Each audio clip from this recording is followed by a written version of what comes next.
Welcome to Secret to Standout. Oh, Willie. Oh, I'm yawning. Yeah, see, now that I have the sponsor of Saratoga Vintage, my own eBay store, Willie wants some camera time. He thinks that it's starting to blow up. Oh, my good boy. You give kisses? No? All right. You just want chewies. Crazy dog. I want to talk to you. So, yeah, check out the eBay store. Only if you want something. I have a couple press photos of, like, Richard Pryor up there. They would send them out to the newspapers. You want to get down, honey? Okay. They would send them out to the newspapers so that they could put the photo in the newspaper to announce a movie or TV show. I also have one of Don Rickles. They're only $10, free shipping. So there's a lot of stuff on there. I'm going to be putting a way more stuff up there.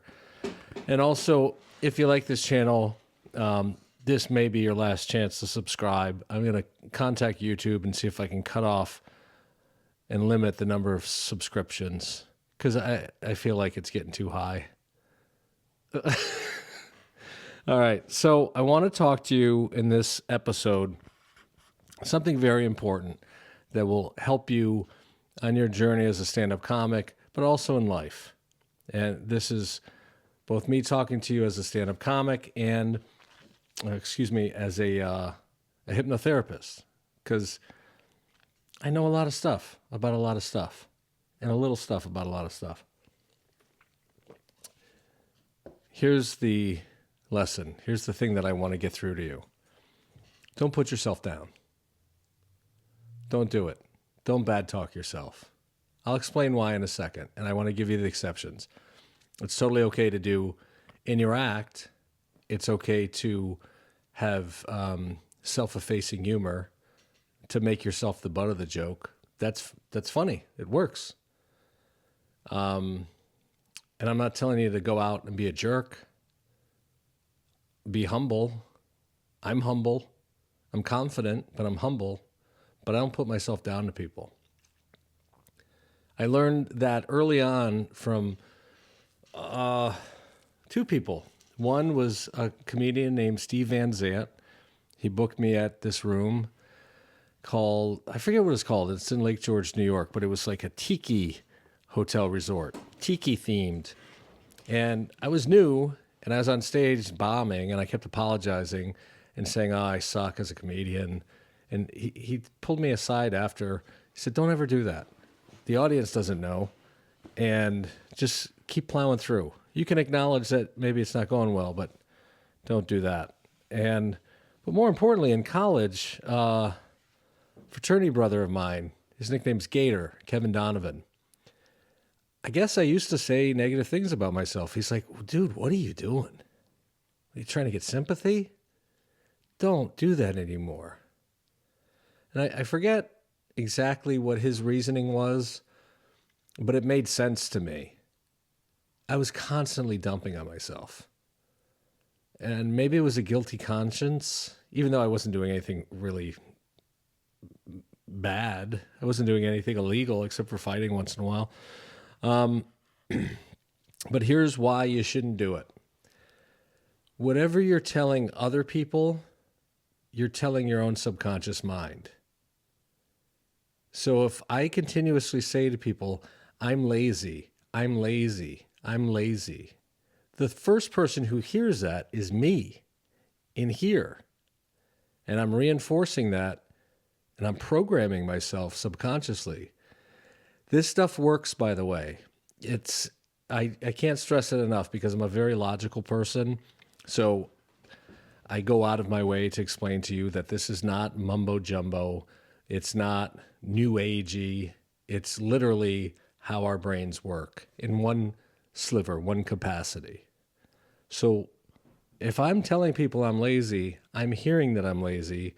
I'm programming my mind to think that I'm lazy. I remember during one stretch of my time in Los Angeles telling my friend Brian Burke, who I used to run the bringer shows with at Luna Park. And again, our bringer shows were quite a bit different than what people are offering today. It's like, yeah, man, I'm just lazy. I don't get anything done. And he was like, what are you talking about? You're lazy. That couldn't be further from the truth. You're always doing something. He said, what are you doing like right now in a regular day?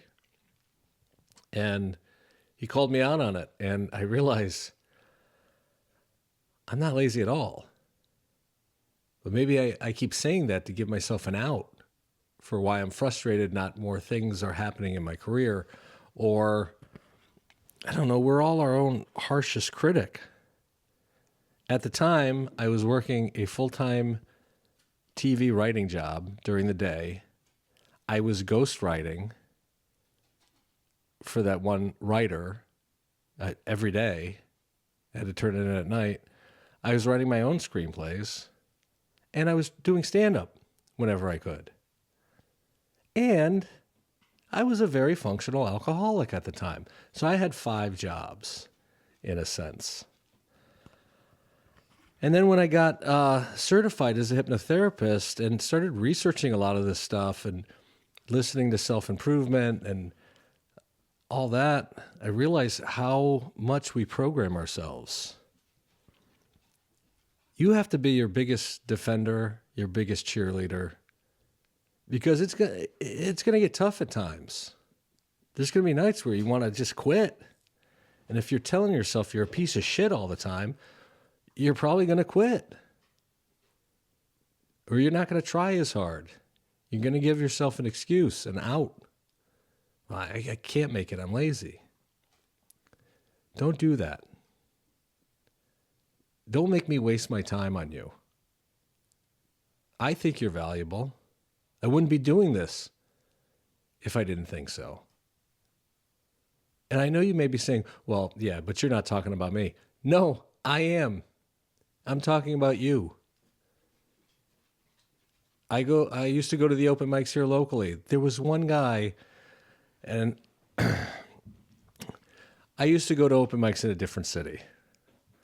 And there was this one guy, I don't know how to say this and put it in such a way. Let's just say no matter what assistance I gave him, it was going to be a challenge. And he would get down on himself. But the one thing that he had that all the other comics there lacked was pure joy on stage. He just loved it so much.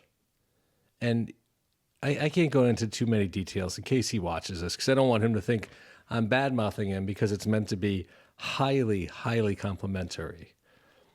He would work diligently.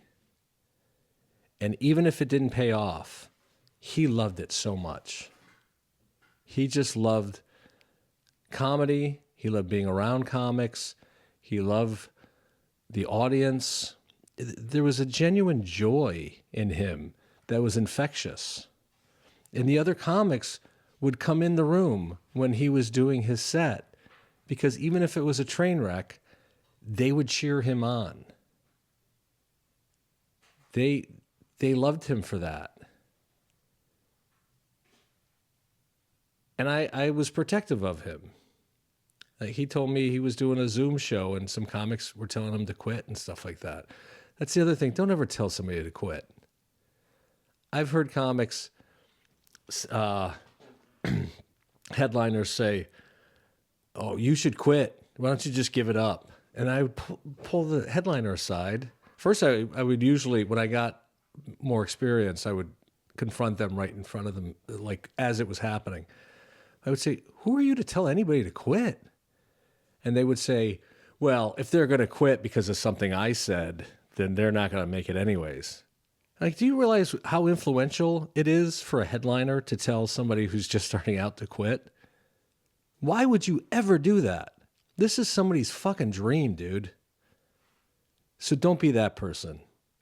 Even if somebody you know will never go on to fame and fortune, will never, headline or whatever it is that you think is success, don't rob somebody of their joy.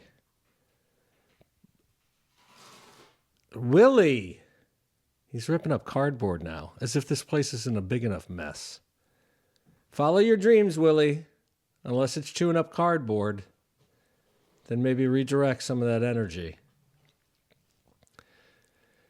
Don't be that headliner telling you to quit or telling you that you suck. If things aren't going well, use it as motivation. Start focusing, how do I get better? But if somebody asks you, oh, hey, I heard you do stand-up, and you're just an open micer and you're not that great yet, you don't have to be cocky about it. Oh, yeah, man, I'm doing a bunch of shows. Like, I don't like that. But you also don't have to be, oh, no, I'm horrible. Don't ever come see me. I'm going to give it up soon, or whatever that side is. I dislike that more. I'd rather have somebody with too much confidence, because sometimes you have to have that confidence to continue on in this ridiculous endeavor we're all pushing through. Just tell them, yeah, I'm starting out. I'm at the open mic level, but it's fun.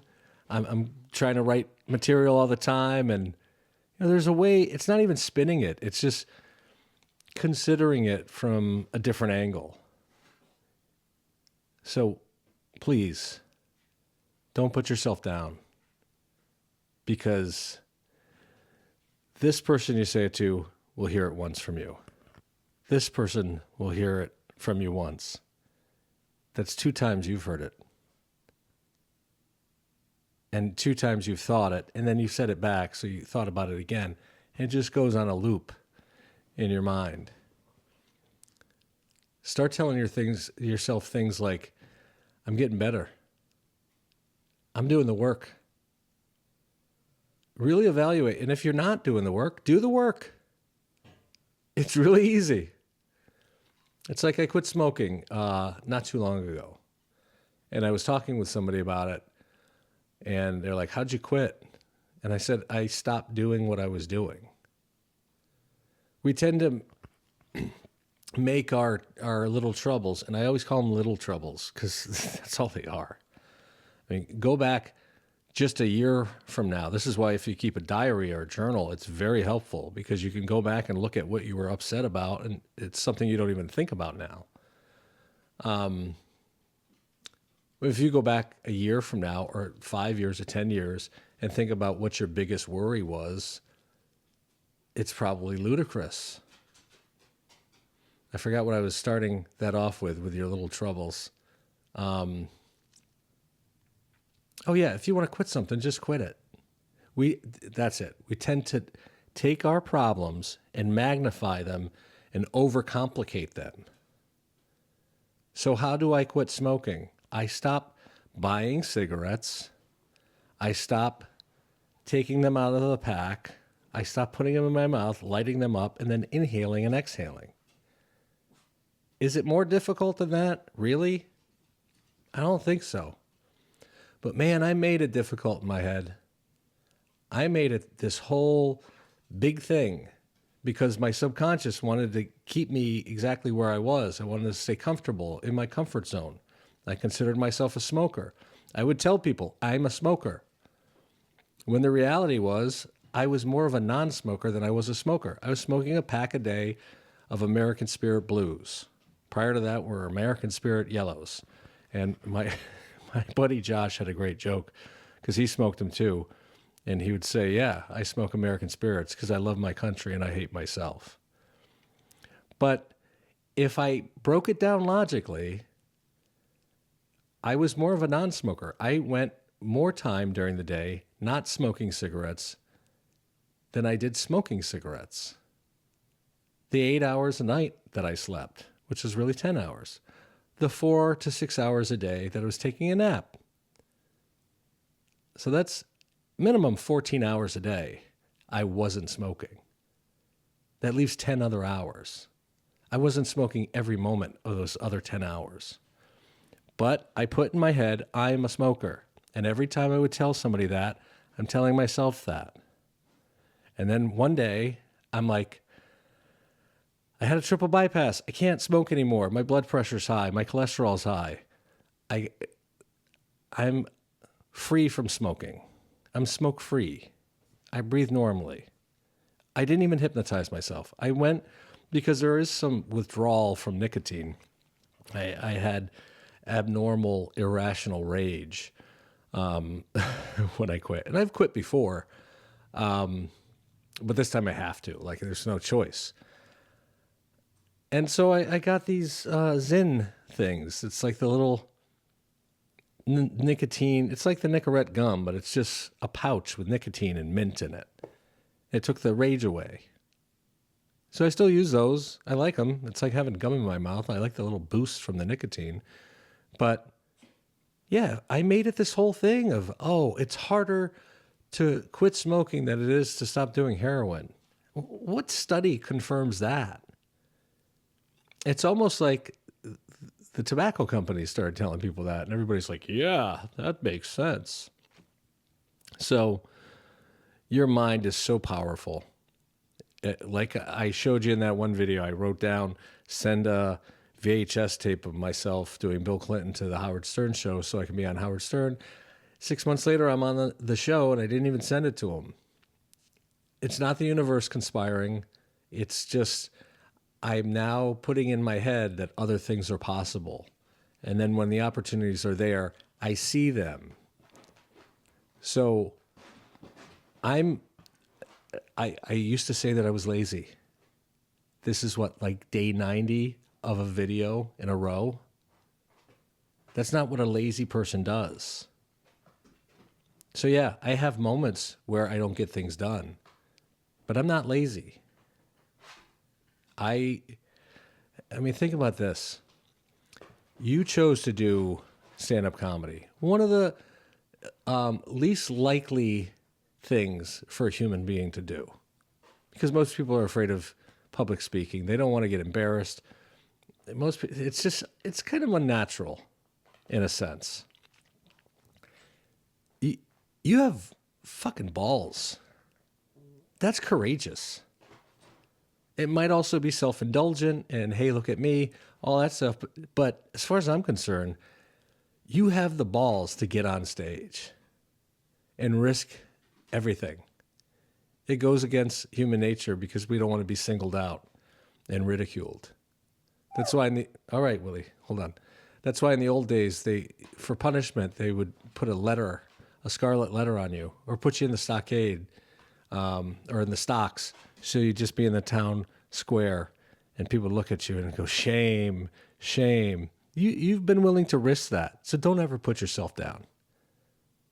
All right? Because I believe in you. And all I need to make that determination is that you're doing comedy, that you've done one open mic, or that you've written stuff down and you are committed to doing an open mic in the very near future. Make that commitment to me. If you've been putting it off, jump on board. Do it in the next week. I'm doing it in a couple days. I have one joke, I think. But I'm going to write my ass off in the next 2 days. I'm going to have 5 minutes. I'm going to have 10 jokes to go in there with. Well, Rich, why aren't you doing Richard Francis Williams? Why aren't you doing 10 jokes a day? Because I'm getting other aspects of my life worked out.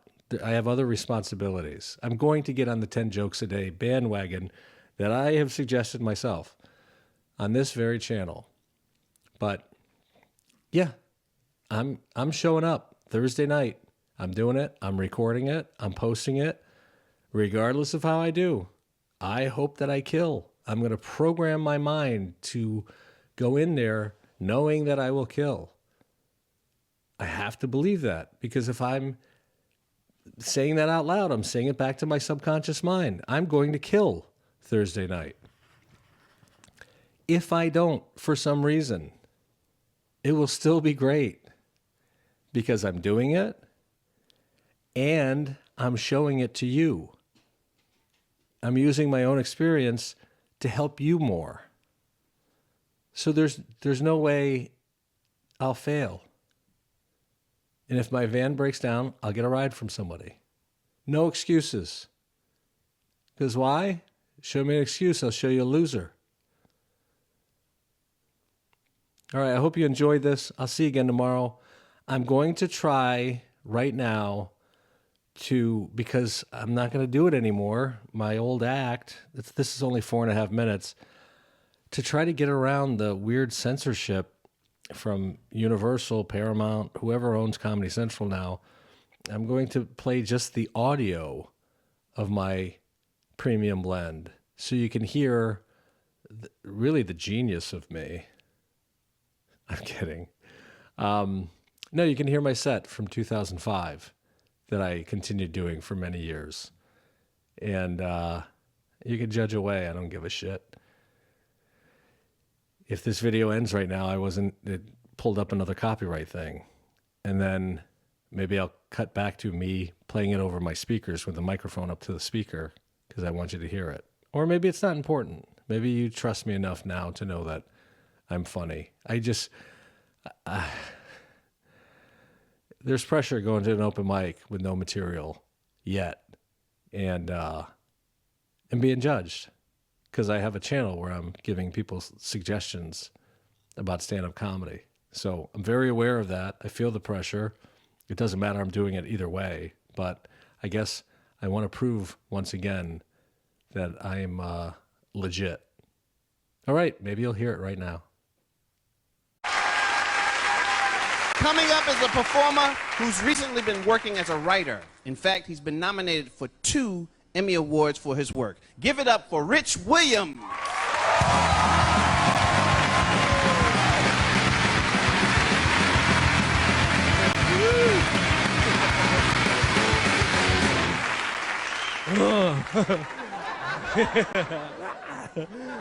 So my parents are dead.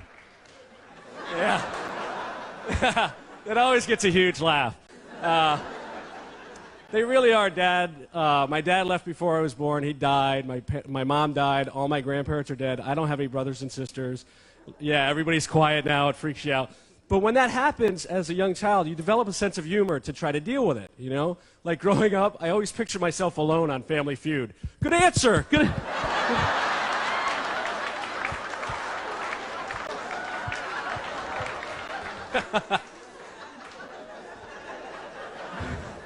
I know some of you are having trouble with this, but folks, not laughing at the jokes won't bring them back. It's perfectly okay. I know a lot of you are freaked out. Let's talk about something we can all relate to. So black people, huh? Yeah. Problems. No, everybody's like, that's inappropriate. There's black people here. They have a sense of humor, too. I make fun of black people. I wish I was black. That way I can start dating you white girls again.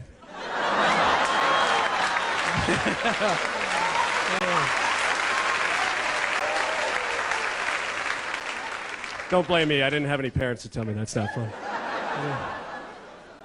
That's my message, folks. Make fun of everybody. They don't want your sympathy. Gay, black, white, orphan, who cares? I learned that from a girl I dated in college. She had a baby arm. Did you ever see one of those? Like a little... Yeah, like a little baby's arm on a regular body. It's all right to laugh. She used to get mad because nobody would ever talk about it. They'd be like, hey, oh... She just wanted to be treated like everybody else. I busted her balls all the time. She loved it. I called her T-Rex. She'd, I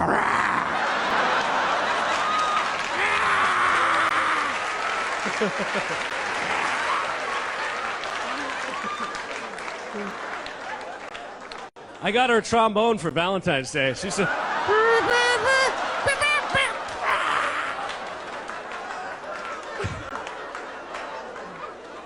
Some of you are looking around for someone in the audience with a baby arm. Oh, my... No wonder his parents are dead. He's an ass. Is there somebody here with a baby arm? I don't want to piss you off. Seriously. Raise your hand. Higher.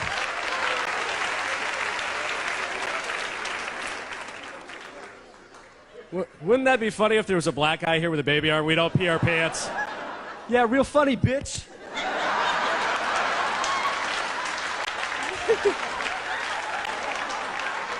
I'm gonna shoot your punk crack of ass. If I could just reach my gun. Damn. Thank you guys very much. Have a good night.